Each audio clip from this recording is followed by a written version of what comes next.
and it was Did like you? I'm kind of pissed because it was dope. It was like these long kind of like locks and shit, and I dyed it blonde one day, and I jumped into a hot tub, and when I got out of it, the whole thing like was enough to like kind of form it however you wanted. So I went like straight spiky up, and I just kept like spiking it and spiking it and spiking it. I walk into the bathroom, and I straight look like Vegeta, but like Super Saiyan. And I was like, I am the Prince of all Saiyans once again. That's Either that's ridiculous. either way, we've acted, We're s- we're live we're now. we're starting. All right. Yeah. Welcome to My Brain is Hanging Upside Down. I think this is episode 4. Yeah, it's Yeah. episode 4. Uh, we are going to discuss the band No Use for a Name and the frontman Tony Sly, and his solo stuff. So I don't know. We'll get started. I'll just say No Use for a Name. I was a big fan of theirs in the 2000s. Um, and they came out of the Bay Area, and were but like not like they weren't a Berkeley band like we talked about in the first 2 episodes. They did play Gilman a few times, but I think they were more like I think San Mateo is where they were from. But they did get a single on the Maximum Rock and Roll Turn It Around compilation, and that was kind of their big break. I think that was 1987, and they started to get bigger, and then sort of met up with Fat Mike from NoFX and signed to his record company, Fat Records. Oh, Kirby's coming down. Okay, that's fine. But I haven't listened to too much of their early stuff. What did you think, Josh? Do you have like a favorite song? Um, I I enjoyed some of the earlier stuff. It had more of so I'm like a metalhead. Yeah, yeah, I grew up, listening to a lot of metal bands, especially in the DC area. Like I grew up on uh bands from Virginia like Lamb of God and Darkest yeah, Hour. And so I'm yeah, I'm into like that type of sound, and I definitely feel like their earlier stuff had more of an edge to it. yeah, And as I, you know, listened to some of their earlier stuff before they signed to Fat Records, um I really enjoyed it. Now, and that's not to say that I stopped enjoying it when they changed their sound a bit, but yeah. you can definitely tell that, like when they released, I think it was like their third album, when they finally got signed to Fat, I think you can, Leche con Carne. yeah, yeah. Yeah, So, like some of the songs on there, and like pretty much everything that they released under No Use for a Name, under that label, sounds like very happy and uplifting and very pop punky. yeah, And it certainly, defines that sound. A lot of those bands that were signed to Fat Records have that uplifting feel to it, like when you yeah, listen to it, it gives you energy. It's like, skate punk or whatever, it makes you want to dance and have a good time, you know what I mean? yeah. I like that. I like the contrast of. I mean, I read a little bit of the history, and it seemed like when they signed to Fat, uh, Tony kind of upped his game on like lyrics and then also his guitar playing. I've tried to play some of their songs. It's not easy. He's Yeah, pretty. yeah, no, He's it's pretty good. definitely he's definitely technical, and well, Yeah. the other thing I wanted to mention was like I think they ended up bringing in another guitarist, right? Like Yeah, when they they did. signed with that, so that gave Tony, the opportunity to really focus in and hone in on his songwriting, Yeah. and definitely paid off, Yeah. and Well, sounds really good. I think the lyrics. So like, I think there's a contrast. So the songs are really poppy and punk, and like, it's the kind of stuff you listen to like on the way to work. You know, Yeah, like like it'll like wake you up in the morning. yeah. But the lyrics are kind of like like Justified, Black Eye, and Soulmate, like they're pretty deep. Yeah. And you know, we'll talk a little bit at the end about Tony and his acoustic stuff, but then also his death. But like the releases on Fat. So I was listening to this commentary that Fat Mike was doing for First Ditch Effort. It's on Spotify. If you have Spotify, you can find it. It's kind of fucked up because they don't sort it, so it's like it's all the commentary first for each song, and then the songs, where it should be like played like commentary song. Right. So like you got to rearrange it. But they had a song on that album called "I'm So Sorry, Tony," and Mike basically said like when they signed Tony to Fat Wreck, that was like that. It not only was it huge for No Use for a Name, it was huge for Fat Wreck. They actually got a airplay on 120 Minutes on MTV for Soulmate, the video for Soulmate, which was huge for Fat Records at the time. They didn't like NoFX never ever got any play on. They tried on MTV, but never happened. Yeah, I think they even like stopped making music videos for like 10 or 15 years because they were just like, fuck this, you know? Yeah. Like well, and like at the time, like I don't know if you remember this, but in the 90s and then to the 2000s, there was a couple of shows on MTV that played like punk and metal and stuff. 120 Minutes was one of them. Yeah. And there was another one that was hosted by the same dude. And then there was also a show that was hosted by Civ,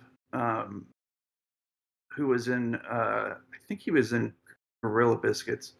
But yeah, they like there was a time on MTV back when they played music videos. Oh yeah. And it wasn't just reality videos, TV. And then Beavis and Butthead in the middle of the night. That was it. Yeah. But there was some great shows. I loved fucking 120 Minutes. They played great stuff, and they played. There was a lot of They played Rancid a lot. Yeah. There's a great interview with Rancid on 120 Minutes. Dude, I miss the old MTV. Those were the days. Seriously, MTV, get your shit together. I'm tired of fucking houses full of drunk people. Yeah. Like how many shows can you make with where you just get a bunch of fucking 20-somethings in college and just feed them liquor and Valium and see what happens? Dude, I miss MTV News.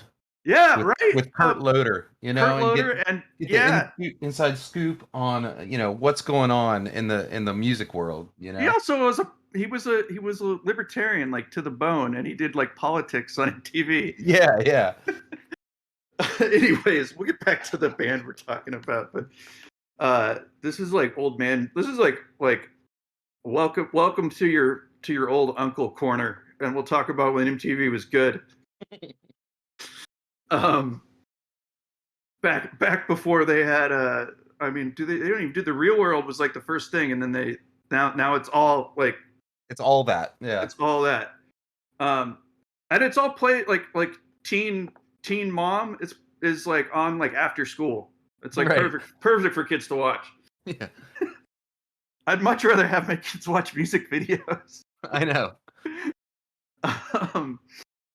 Anyway, so yeah, the Soulmate is I wrote it in the outline a few times because it's like it is my favorite song, and it's also my favorite acoustic version that he does.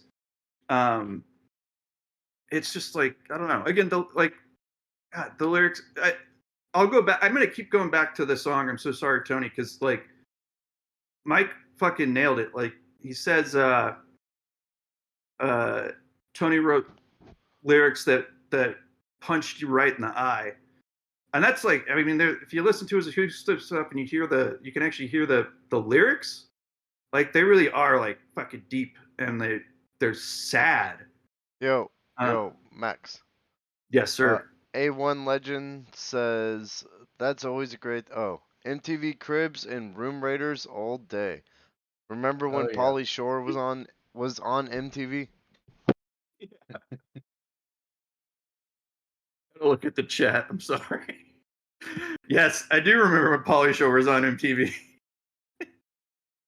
God, you had mentioned that you'd listen. All right, so you're talking about how you listen to First Ditch Effort, Yeah. and they're going into like some of the commentary, and so you started to go down that song that Mike had wrote. Yeah. Um, And I looked at the lyrics, and honestly, every time I hear that song, it kind of makes me cry. Dude, it's so sad. I know Yeah. exactly song you're talking about. Actually, when we were doing the podcast around NoFX, Yeah. I was going through and I listened to NoFX for like 2 weeks straight, and that was one of the songs that I listened to. Yeah. And it's dude, it is gut wrenching, man, for sure. It is, and his daughter is on it. Like Yeah. she's the one who sings, and I mean, Mike even there's a lyric about when Kira plays with Darla, she says, "My dad's songs are better than yours." Uh, Which, and he says it's true. Like he gives Tony a lot of like credit, and he I don't know. We might as well just go into Tony Sly because we're just talking about him a lot. I think that that's a good subject. well, real quick before we jump into that, Yeah, I wanted to mention that I was, one of the things that I listened to, above and beyond all of the No Use for a Name music and all the Tony Sly acoustic stuff. I stumbled upon a podcast. right. Yeah, I want to give a shout out. The guy's name is Silent Mark. So, he's got this podcast that he does, and I ran into it, and it turns out, so he's like a former radio DJ from the UK, and he does this podcast, and it's really cool. It's well produced. The guy's got a great personality. Obviously he's been in radio for many many years, and yeah. so Sorry, anyways, like what's his it na- called? I'll look it his up. name is yeah, sure. His name is Silent Mark. Silent Mark. Yeah. So I listened to an episode that he produced back in April of 2020. So right around the time that COVID started, he released this episode, and it's like he finds some of these old tapes from back when he first became a radio DJ, and was working for a radio station somewhere in the UK. And you can tell that this is like old stuff because the sound quality from the old tapes, like you can definitely tell that technology has changed since then. Yeah. But anyways, he's like 19 years old in 2005.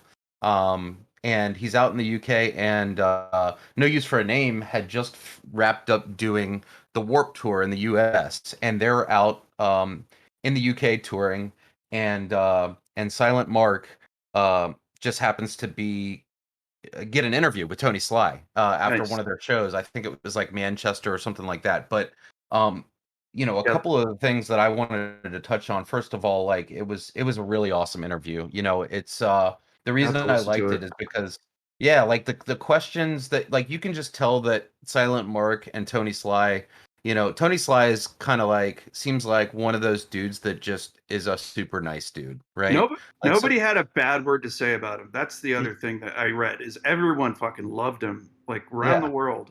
Everyone he met, like, never had a thing to say bad Yeah. about him. I mean, dude, like, he's got a sense of humor, Mhm. like he was rolling with like some of the jokes, and at the same time, sort of soft spoken and really just I don't know, man. It was cool to listen to, I really enjoyed it. So check it out. I wanted to Yeah, give that guy a shout out, but absolutely. I enjoyed that interview. So I'll check it anyways. out. I'll check it out when I have some time. Like I read a couple of like print interviews that I found from like Rolling Stone and what's the alternative one of those daily mags. Um, yeah, he seemed like a really great guy. And oh god, there's another line from that song that Mike says, like, I was looking for pictures, but you don't ever think to take pictures with your best friends, right? Yeah. And I was thinking the same thing. Like, I don't have any pictures of me with. I've got like a couple of pictures with my best friends, but not a lot. And some of those people have passed. I mean, like the three of us, like we all know what happens, right? Yep. When you're drinking and you're taking drugs. And Tony's death was pretty. I mean, I watched the funeral, the memorial service, and it was like everyone got up, and then there was a bagpipe player, and it was like it was just so it was moving, but it was sad. He had 2 daughters, and the story goes is that he was in Toronto. They played a show, and the last song that No Use for Name played was Linoleum. And then he called his daughter and said, "I'm going to be home tomorrow," and took his back pills, drank some beer, and didn't wake up. And the even the like I read the thing that that Fat Wreckers put out after he died, and they say he died peacefully in his sleep, which if you're gonna go out, I guess that's probably the way to go out. But he was 41, I think. And dude, the scariest thing about that whole scenario is that could be me. You know what I mean? Like, it could be all of us, right? Like that's. I mean, both of us have kids, right? Yeah. I've got 2 daughters of my own. I've got stepkids as well. Yeah. And I can just put myself in those shoes. You know what I mean? Yeah. And it's just it rips my heart apart, dude. Like just imagining that. I know. It's like, I'll talk a little bit about. I was all about pills and drinking. And I haven't had a drink since 2008. I may have had some rolls with some other substances since, but that could have been me when I went out, and I call it a fentanyl holiday for 5 days. I could have died easily. I could have just done the same thing. And I remember I had to go to the hospital. I remember this is like the thing that sticks in my head. My oldest daughter, crying because I couldn't read her in a story to go put her to bed because I was they had doped me up at the hospital, just put me out. And I slept for like 48 hours. And I just remember that was heart-wrenching. But like, if I had not woken up from that, like, it'd be even worse. Mm-hmm. Like it could, like you said, it could be us. Like, and I'm approaching that age. I'm 39. I'll be 40 this year. And I don't know. When I listen, so I listen to all their stuff, but I think I'm getting so old that like, I actually this is kind of funny. I like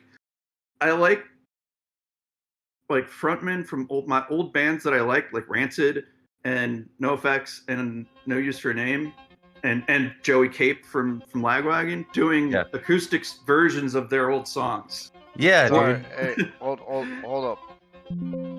Spotify just randomly started running, so let's like clap it for a sec. I gotta like stop Spotify. What did you do? I don't, dude. Just Spotify just started playing like Baba O'Reilly. Okay. I mean, dude, I do want to say, intermission, man. I do want to say it actually went perfectly with like Max's speech, because like right when Max was like starting to up tempo, Baba O'Reilly kicked on. I was like so zoned in that I didn't even notice at first because I thought I was all part of it. Oh man, I think hopefully we can keep that in. I don't know, it might be copyrighted. I mean, we could try. Fuck it. Well, I mean, all of the software seems to detect copyrighted songs, so it'll tell us. Yeah. We'll find out real quick. Anyway. So that's great ambiance for like my little speech about yeah, about ending up in the ER with my father-in-law. Anyway, back to the podcast. Well, you were saying that like you like it when like some of these old punk stars, punk, especially the lead guys are doing acoustic stuff. Dude, I can relate 100% to that comment. Like as I get older, and I'll give you a perfect example. So like I'm a big Deftones fan. I Yeah, like a yeah. lot of the California bands, the Chili Peppers, the Oh man, Deftones. Deftones Like, are great. yeah, dude, I actually went and saw them a couple weeks ago in DC, and Oh shit! it was an Wow, awesome really? show. Yeah, yeah, it was great, man. Can he? So they were signed to Warner Brothers they were signed to Reprise actually when I worked at Warner Brothers. It was Warner Reprise. Yeah. So I saw them live a lot, but in that time frame from 2002 to 2005, he had cancer in his throat, hmm and he couldn't sing for a long time. So, but they're touring now. Is he singing well? Yeah, he's singing well, dude. Oh, nice. Chino's still got it, man. He's still wails. That's awesome. But the thing about the Deftones is, like, I grew up listening to them, and I love, like, especially their old stuff, like Seven Words and like the stuff from their first album, like Yeah. that. It's just like really like awesome. And but they also have this like acoustic album that they did where they have like a bunch of songs that they It's really basically. good. I've heard it. Dude, it's awesome, man. I Yeah. love it. Like uh anyways, not to go off on a Deftones Well, tangent, but I can But no, relate to that, I love you that. know? Yeah, well, yeah, Tim Timebomb is something I'm really into. I've sort of also grown into this weird like phase where I'm listening to a lot of like acoustic anarcho punk, like Pat the Bunny, but like which is weird. I don't know if that even matches my political views, but I just like it. But yeah, like so Tony Sly did a bunch of acoustic stuff, and he did some splits. And I think this is how you can tell that he was such a good guy. He kept doing split albums with Joey Cape from Lagwagon. They were like best friends. Lagwagon, which was also on Fat Records. So Lagwagon and No Use for a Name really defined the sound in the 2000s and the 90s for Fat Records. That sort of melodic pop punk, really kind of like intricate guitar. It's not just power chords, you know. Right. Yeah, it's a little bit more complicated, right? Yeah, yeah. And then the songwriting, but both those bands, Lagwagon and No Use for a Name, the lyrics are all really deep. I mean, actually, one of my favorite Lagwagon songs is about growing a beard after you get dumped. Obviously, have done that.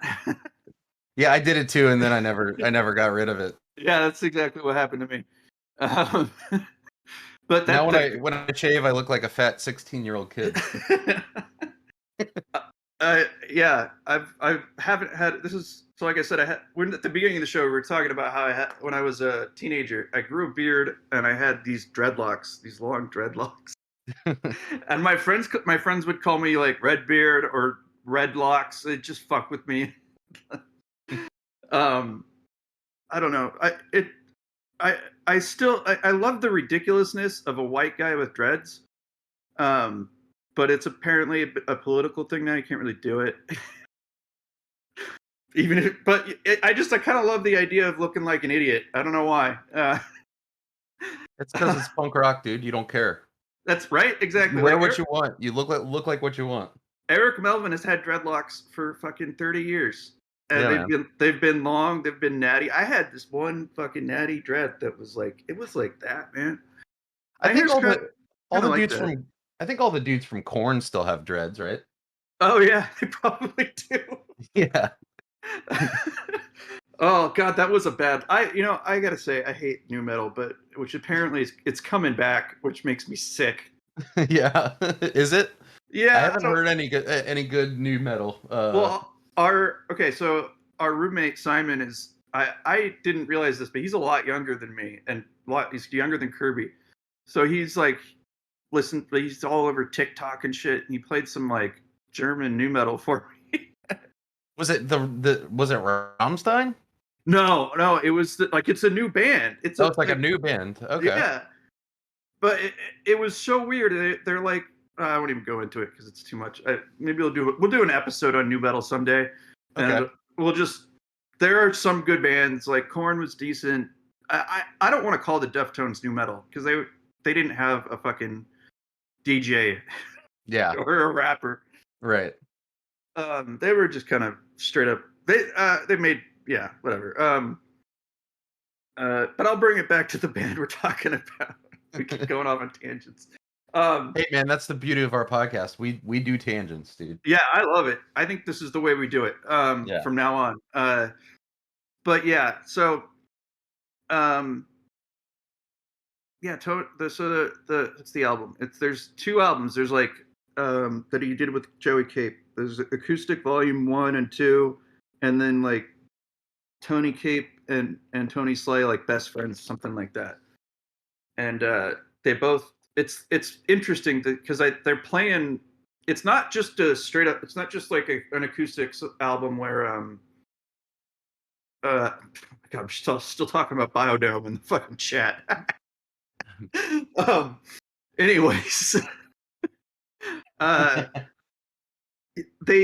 those albums they play with each other, so it's not just a single dude with a guitar.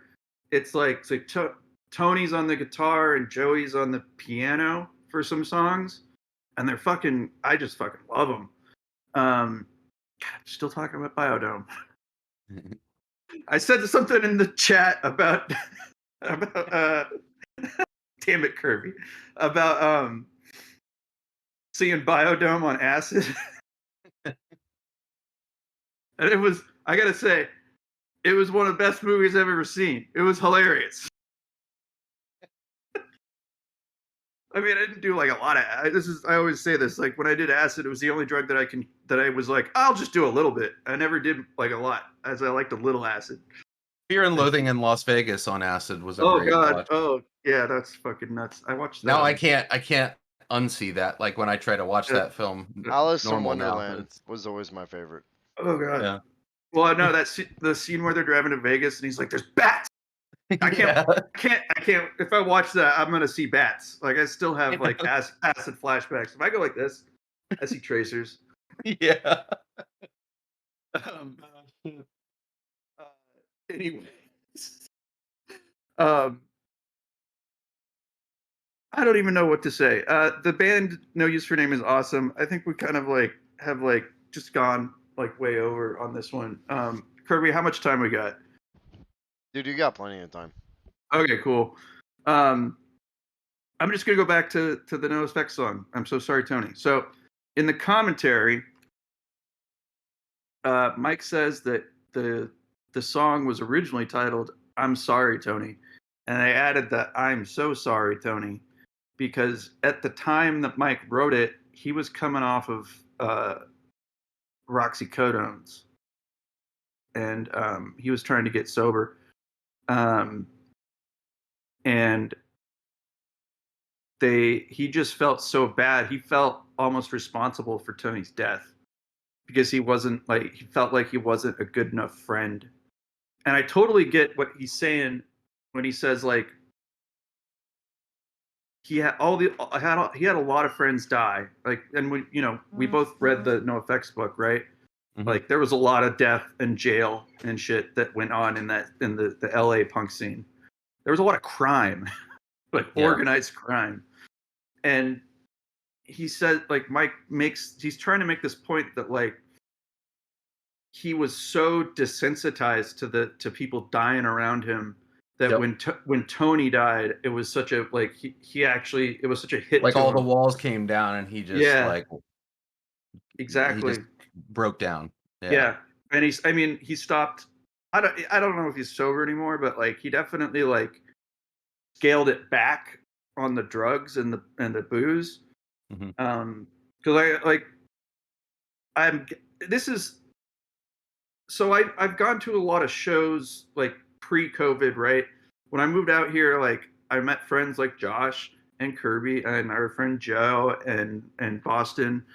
All these guys are a little older than me, and they love going to fucking live music. And when I first moved to Virginia, I hadn't been to a show in a long time, and I was living in LA too. But like the time that I've lived here, like pre-COVID, like I saw a bunch of bands, and I gotta say, like there are a few punk bands that like continuously tour, and you can kind of tell that they're doing it just for the money, because the only way you can make money off of music now is playing live, really. Like selling merch, tickets. you're nobody's buying your songs. You know, they're listening to Yeah. it on YouTube. So that's how you make money. But like, and like, no effects. Like you could tell that Mike is in some of the documentaries and stuff. There's a point that he reaches in about 2000. It's right before Tony died, like 2010, where he's just fucking. He in his head, he has this like combination of drugs and booze that he can use to get out on stage, and it's a fucking chemistry experiment that can just go wrong very easily. And I think Tony Sly might have been in that mode, right? So they've been a band since like '87. I think that's when he joined the band, and he died in 2012. And they were a band that continuously toured. And I'm guessing that like we kind of know just from the titles of his albums and his songs that he definitely was in recovery at some point. Yeah, for sure. 12 song program just says it all, right? Yeah, I mean, he's got a song on that album called Amends. You know, it's yeah, like, yeah. you know what I mean? The first song he's talking about the combination of pills, Right. and like there's a few bands that I can tell are doing it for fun, like Rancid. I've seen live a few times, and they're not fucked up. They're doing it for the fun of it, probably for the money too. But like they made a lot of money anyways. But like Pennywise and No Effects to some extent. No Effects post Tony's death, they're actually pretty like solid and sort of sober. Yeah. Because Melvin got sober. Smelly had been sober for 30 years, and Mike tried it. It kind of, you know, but he's not at that point where he's taken like a handful of Valium, a handful of fucking Vicodin, and drinking and going out on stage. You know, if you see No Effects or Me First and the Gimme Gimmes, he has like a cup holder on his mic stand for his drink. Yeah. So they're I saw them play a couple years ago. Oh god, they're fucking fun. It's great because everyone knows the lyrics. Yes. I saw them at the Warped Tour in 1998. Nice. And it was the best. It was in San Francisco at Pier 39. Pier 31, under the Bay Bridge. Like the fucking music. The stage is right here. Rancid is playing, and Me First and the Gimme Gimmes are playing, and I can see the Bay Bridge, and they're talking about the Bay Bridge, and it's fucking awesome. I also saw No Use for a Name there. That was another. They were at that Warped Tour, and I think Tony was actually sober at that point. I don't know. He wasn't. He didn't seem like he was fucking stumbling. Yeah. But I mean, his death kind of sounds like he was taking pills on the down low a little bit. You know right. What I mean? Or maybe before show, you know, like, yeah. I mean, you said he just played, like, maybe, you know, I mean, we could sit here and speculate, but I mean, you were just talking about Fat Mike and his little chemistry experiment that he does before each show. You know, it could have been something like that, you know? Yeah. Well, they say like a lot of, I think it was on the Wikipedia page, it says something about like he took his back pain pills, which it reminded me of like a lot of of Heath Ledger's death. Like basically like they both just overdid it on pills and booze and went to sleep and didn't wake up. And I mean, having actually overdosed, I actually know what that feeling is like, because you start like it basically like the opioids and all the mixtures of shit like shut down your respiratory system and your heart. So basically just like, and then you fall out. And if you're sleeping, like, nobody's gonna notice, you know? And I mean, the thing about overdoses is like, when I overdosed, like I was dead for 2 minutes. So like, it was fucked up. But you know, if I was asleep and nobody found me, like I would have just fallen out and died. So I would keep saying that, right? And I think that's like sort of the the core of this podcast, this episode, is that nobody had a bad word to say about this guy. He was one of the best songwriters in punk rock, and nobody thought that he was gonna, like, it wasn't like people thought Mike was gonna die in 2008, but I don't think anybody thought like Tony was at that place. Right. And again, having kind of like done the same thing, like you do it on the down low, you feel really guilty about it. And I can imagine talking to my daughter, saying, I'm gonna be home tomorrow, and then thinking like, well, when I get home, I'll stop doing drugs. I'll stop taking the pills because I'm on the road now. But then when I get home, I'm gonna be okay. And then just fall out, just die. But in terms of his daughters, I think it's really sweet what Mike has done. He's done a few songs where Darla, Mike's daughter, and Kira, Tony's daughter, are the same age, and they've been on a couple of songs that NoFX has done. And they were on I'm So Sorry, Tony, but they're on a couple more songs on for First Ditch Effort, which I think is really sweet. Like, I think it's sort of Mike's like amends, right? His living amends, Right. is to help take care of Tony's kids and family. Yeah, for sure. Because the other thing I know about Mike, in terms of his record label, in terms of Fat Wreck, he's paid for a lot of guys to go to rehab. Yes, he has. Yep. And I think he's got an interesting rep, right? Like he's a snotty fucking like contrarian dick. But like at his core, he's actually a really sweet guy. Yeah, you can tell. Yeah. He's got a big heart, man. Absolutely. And I think Tony honestly, Tony probably had a bigger heart, and he did, but he was so low key. It wasn't like Fat Mike is such a like in your face like front man. Like Tony was like very subtle, but at the same time really fucking like the lyrics are very like deep and in your face, which is hard to replicate. I think the only other band that I can think of that does something like that is Lagwagon, in the punk scene. I'm saying, Yeah. I got a question actually for you, Josh. You grew up around here. When you were a kid, were you into Bad Brains? Yeah, Bad Brains. Yeah. Fuck yeah, I love Bad Brains. Yep. Bad Brains, Fugazi, Yeah. aka Minor Threat. The DC man. punk bands. Yeah, man. They There was they a were- cool they were it was a awesome. cool scene out here. The Butcher saw Bad Brains and Fugazi at the 930 Club in DC. When he was What? yeah. Oh man, Ta- his kid Taylor's dad. You know Yeah. what's funny? I had them over for a Seder, like Taylor and the I think you were there too. Yeah, I was there. Yeah, I thought it was funny that like I'm pretty much the same age as Taylor's parents. No, man, they're older than us. We're like the same age, but Taylor's young. Taylor's young.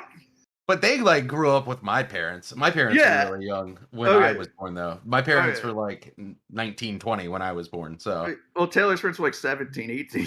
yeah. But I honestly I wish Taylor was here. They're a really sweet family. But I just thought it was kind of funny that like I'm probably closer to his parents' age than his age. Yeah. Funny. But yeah, like just to kind of like bring it back around, like that Turn It Around documentary, they do talk to what's his face from Fugazi and Minor Threat, Ian McKay. Ian McKay. Yeah. And he was like he was basically like, I wanted to replicate the Berkeley scene in DC with the 930 Club, which I think is fucking awesome. Like we kind of I really liked the research going into all of these episodes. The last episode in particular on NoFX, and learning about the LA scene in the 80s and how different it was from the Bay Area scene.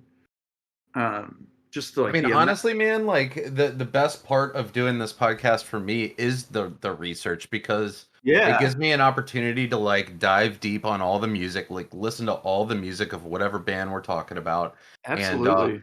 also look at some external resources. Like for example, this week, I listened to that interview. Yeah, absolutely. The week before we read the book or listened to the book Yeah, by No Effects, and then before that, we watched that documentary yeah, on Rancid. So I mean, yeah. it's been a joy, man, for I sure. really really love doing this. I'm glad you're doing it with me. Hell yeah. Um, and it's cool to, I think, like we bring like a sort of, you've got the DC sort of thing. You grew up here. I grew up in the Bay Area, and like I think it's an interesting sort of like dichotomy of like the same sort of like attitude, but two sides of the country. Yeah. Um, and at the time when I was a kid, I didn't appreciate it. Right? I was a snotty contrarian punk, just like Mike. I was a dick, honestly. Before I just before I got off the booze, I say that like I was the kind of guy you didn't want to work with. I was the kind of guy that I don't want to work with now. You know what I mean? Who's always like, you get someone has an idea and you're like, I think I've got a better one because I'm Right. smarter than you. Yeah. I think that kind of comes from a little bit of like being a punk rocker and kind of just trying to bring it into the corporate scene. Yeah. But I'm not like that anymore. Actually, people really like working with me. The networking team only works with me at my company because they don't like the rest of the security team. Nice. But yeah, I'll just say I love doing this podcast, and we'll just wrap it up because we'll do a quick one today. Next week, I think or next 2 weeks, so because we're doing Stone Gauntlet and then this. But the next couple episodes, I think we're gonna do the Beastie Boys. Yeah, that sounds awesome. Which I'll just kind of turn my computer so everyone can see it. That's a Beastie Boys poster I got when I worked at Warner Brothers. I had got the job in like July of 2001. I was 19, and Christmas came around, and so this artist Taz, have you heard of him? Mm-mm. You've definitely seen his work. He does a ton of silkscreen like concert posters. Okay. Just like the one I have, right? Yeah. And he was doing the artwork. So we were in the new media department, and he was doing the design artwork for the Zwan. Do you remember Zwan with the guy from Smashing Pumpkins? Yeah. Yes, I do. So Taz was doing the design for that website, and he sent us a pile of silk screens. Nice. And we were going through them, and I, like, the boss, like the director of the department, like the VP, Robin, was like, Max, do you want one? And I'm like, yes. And so it came down between this Beastie Boys poster, which is huge. It's like 3 feet tall, and this No Effects poster, but it was a lot smaller. And I was like, you know what? I think I'm gonna take the Beastie Boys poster, and I got it framed. Spent $300 on the fucking frame. Damn. Yeah, it's custom framed, but my ex-wife hated it. She hated the fucking red frame. I love it. I think it's awesome. I think it's awesome too. I wish I had something that cool hanging up in my house. So yeah, that's what I started doing actually when we started going to shows when I moved here. I started buying posters and stuff maybe instead of shirts. Right. Because like shirts, you wash them a few times, they get holes in them, you cut the sleeves off. Cut the sleeves off. But a poster, you throw it in a frame, you hang it up on the looks wall. fucking Man. good. You've got it for years too. Yeah. I think I have a bunch of Rancid posters, some that are signed.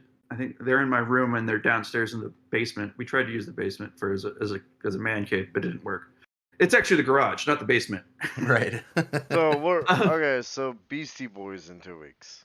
Yeah, Beastie Boys, and it's going to be a two-parter. So I'm going to just say that we're going to break it down. Their early stuff, their punk rock stuff, like okay. They were a straight up fucking New York hardcore band. and Mhm. they played a lot in DC. They like played with Bad Brains, like opened Yep. for Bad Brains a ton, and then they did the song Cookie Puss, which was like vaguely hip hop because they were sampling a fucking prank call they did to what's the fuck Cookie Puss and what's the Fudgy the Fudgy the whale? Who is that? Carvel. Carvel. They did a prank call to Carvel and then sampled it and made a song out of it. Yeah. And that's how they became a fucking hip hop band. Like, but like if you saw them in the '90s when they put out what was the fucking album? So there was Ill Communications that had Sabotage. That was a great video, a great song. Mhm. Also very punk rock. They played instruments, all of them. And those guys Was are it good. the one with the sardine can for the cover that came out? Was that Paul's Boutique? We're gonna figure this out I for don't next know. week. We'll, But yeah, we'll figure it out. well, there was a really fucking Intergalactic, right? That was Yeah, the big, yeah. yeah, That that was was a big, that came out in like '98. yeah. So Yeah. they did the tour on that, and I saw them with Weezer, and it was wicked. They did their like their singles that were really big, and their hip hop singles, their dance songs. But then they played a lot of their old hardcore stuff too. Nice. Like and Adam Yauch is an amazing fucking bass player, and fucking MCA is they're all just musically like as tight as you can be.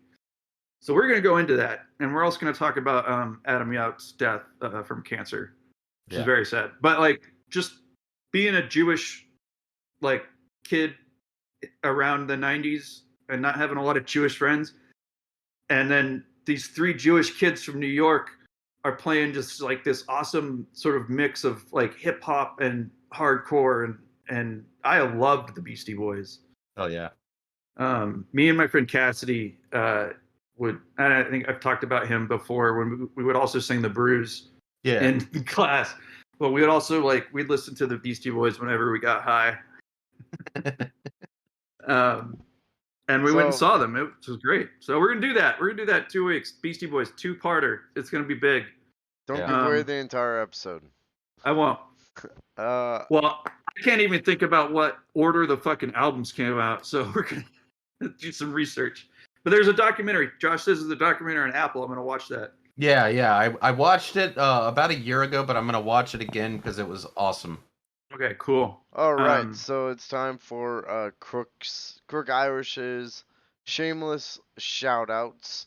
Fuck yeah. All right, so today's episode is Upside Down Brain. You can find that at the link up there. You can also go to upsidedownbrain.buzzsprout.com.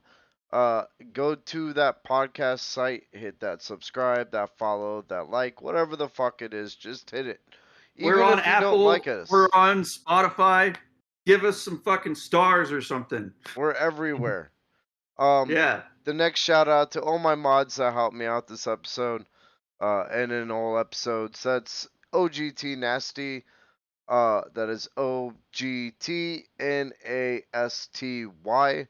Artrix ARTRYX_ A1 Legend 93. That is A1 _ LEGEND _ 93. They are all on Twitch. Those people made this possible. So go stop by their channel and hit that follow and go check them out. Furthermore, Max's co-host today, Josh Gazes, is also a streamer. And you can find him here at JGAZES. He likes to do a lot of World of Warcraft. Yeah. Watch his shit. He does a lot of strategy. He's a very good fucking raider. Yeah. I just need to stream more. Yeah. Finally, we got another episode of the Stone Gauntlet dropping next week. Well, actually, what, in fucking 3 days? I think it's Sunday. Yeah, so yeah, we're gonna do Sunday. We're doing it Sunday night. We are going far left from Star Wars, so we're no longer considered a Star Wars podcast. We are going into the land of pirates. Yes. The Stone Gauntlet is going to focus on the lost city of gold, Libertalia, the rise and fall of the hidden pirate colony. We will talk a Yes. bit about pirates, a bit about how their ships are run, what may have happened to the city, and if it existed, and if it did, where would it be today? Yes. I love this idea. Yeah, it's going to be a lot of fun. I love pirates. This was my first tattoo. Was this Skull and Crossbones? I'm kind of fucking then psyched because I'm just Hear straight this. playing Ailstorm before the show. Like, Yes. I'm gonna find some songs from them, and that's gonna be the beginning of I of the I love it. podcast. I like old boats. Whenever I go to Boston, I look at I go to the big ships, the old ships with 4 masts and shit. Yeah, dude. Apparently, there's like pirates here in Virginia, like pirate ghosts that haunt a pirate treasure. Oh, that's true. That's And true. if like We might do a show. everybody that goes towards them ends up like disappearing, and you know what? Honestly, that doesn't sound like a bad deal, right? It's either I'm okay with that. I get the pirate gold, or I become a pirate ghost. I mean, both of those sound pretty dope. Because being a pirate ghost would be just as fucking cool.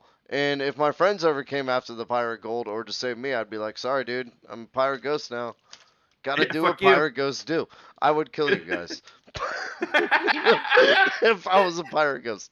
But anyway, I'll let I'd Max. slit your gullet with my saber. Oh, and finally, I just had a random thought, guys. Consider this an MCU tease if we're doing any of those. But basically, I had a random thought of something we might do that would be a lot of fun if the stars align.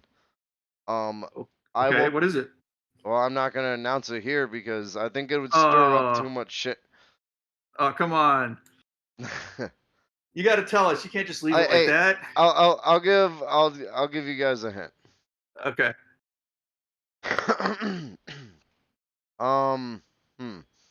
You remember Letters from Hogwarts? Yes.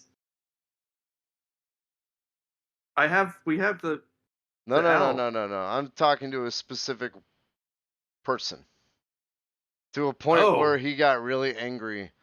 Yes. And Are we told- gonna? Oh. No, see, I don't want to announce it because I don't know if it could happen. Can we talk about how Harry Potter was just an abused kid? It was so inappropriate. He was beaten and put in a fucking closet. But like I said, the stars would have to align. A lot of people would have to come together for it. The psychological effects on Harry are gonna make him a fucking sociopath. Anyway. He wasn't loved by a mom. Josh, He wasn't touched. Josh, did you get the reference? Yeah, I think so.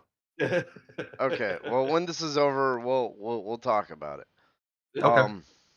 Max, go ahead and end your podcast. Yeah, all right, guys.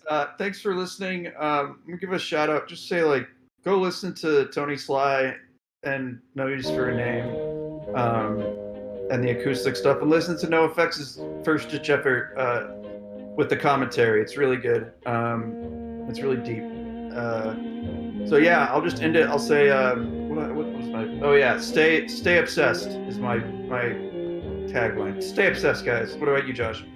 I'll probably go off on another tangent. So, thanks for listening. Awesome.